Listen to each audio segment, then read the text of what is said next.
Hello, boys and girls. This is Mr. Brian, and usually I'm with the kindergarten grade 1 class at Liftoff at church. And today we're going to have a little bit of a story time, and then we'll look at a craft that will help us remember our story. Today's story, we're going to talk about the first Easter. Easter is a special time for many families. Maybe your family is doing something special to celebrate the resurrection. And that's what our story is about today. Why do we celebrate the resurrection? What does resurrection mean? So let's look at our screen and look at our story for today. The first Easter. The lady stood on the noisy hillside. Her sad eyes looked up to a terrible scene. Her son was dying. The mother was Mary, and she stood near the place where Jesus was nailed to the cross. How did all this happen? How could Jesus end such a beautiful life in such an awful way? How could God allow his son to be nailed to a cross to die there? Did Jesus make a mistake about who he was? Did God fail? No, God did not fail. Jesus had not made any mistake. Jesus always knew he would be put to death by wicked men. Even when Jesus was a baby, an old man named Simeon had told Mary that sadness lay ahead. A few days before Jesus was killed, a lady came and poured perfumed ointment on his feet. "She's wasting money," the disciples complained. "She's done a good work," Jesus said. "She did it for my burial." What strange words. After this, Judas, one of Jesus' 12 disciples, agreed to betray Jesus to the chief priests for 30 pieces of silver. At the Jewish Passover feast, Jesus had his last meal with his disciples. He told them wonderful things about God and his promises to those who love him. Then Jesus gave bread and a cup for them to share. These were to remind them that Jesus' body and blood were given to bring forgiveness for sins. Then Jesus told his friends that he would be betrayed and that they would run away. "I won't run away," Peter insisted. "Before the rooster crows, you will deny me 3 times," Jesus said. Later that night, Jesus went to pray in the Garden of Gethsemane. The disciples who were with him fell asleep. "Oh, my Father," Jesus prayed, "let this cup pass from me. Nevertheless, not as I will, but as you will." Suddenly, a mob marched into the garden led by Judas. Jesus did not resist, but Peter cut off a man's ear. Quietly, Jesus touched the man's ear and healed him. Jesus knew his arrest was part of God's plan, part of God's will. The mob took Jesus to the high priest's house. There, the Jewish leaders said Jesus should die.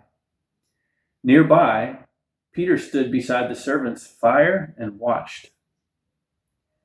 3 times people stared at Peter and said, "You are with Jesus."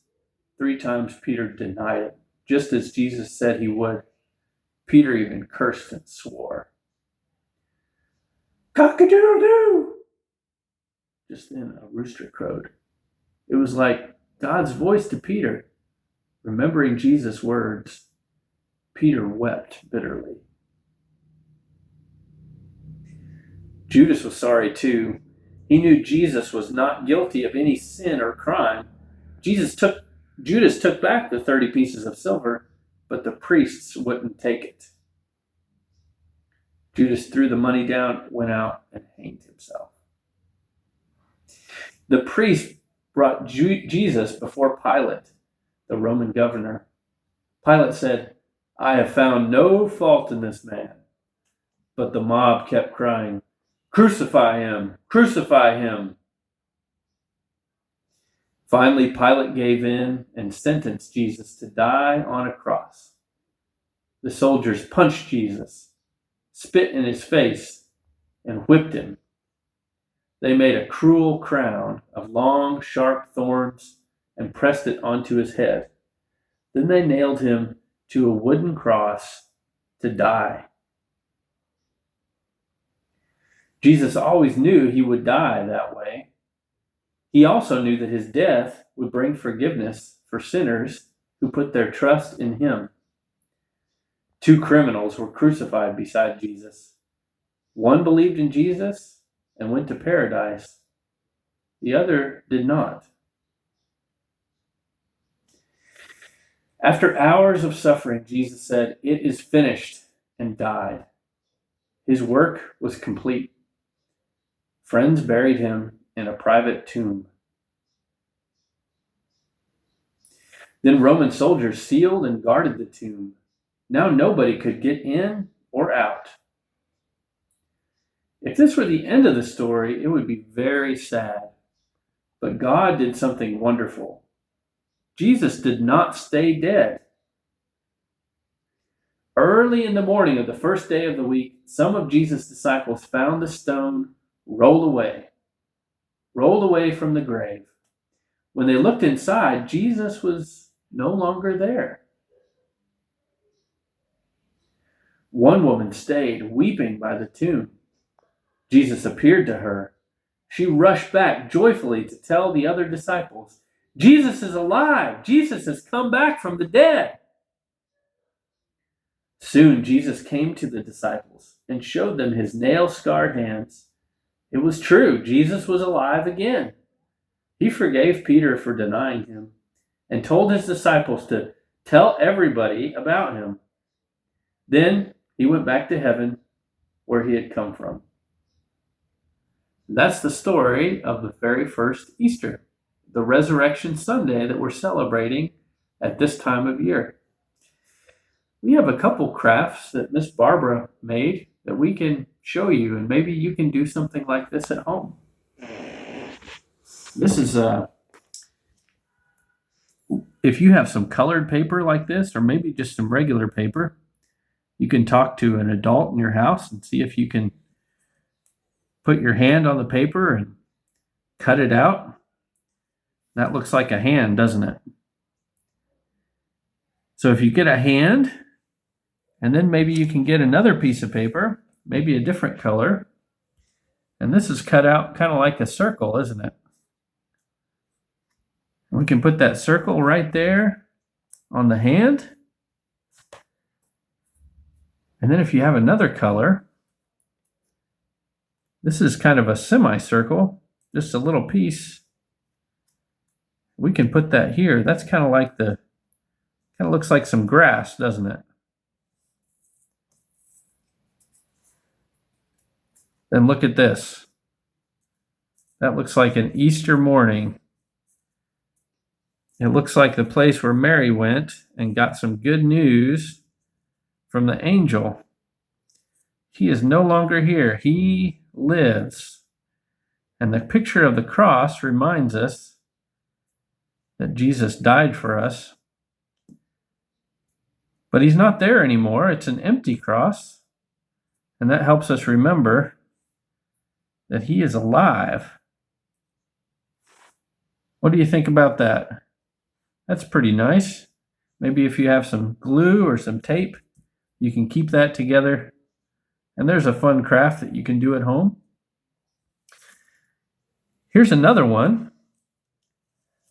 This is a picture of a cross.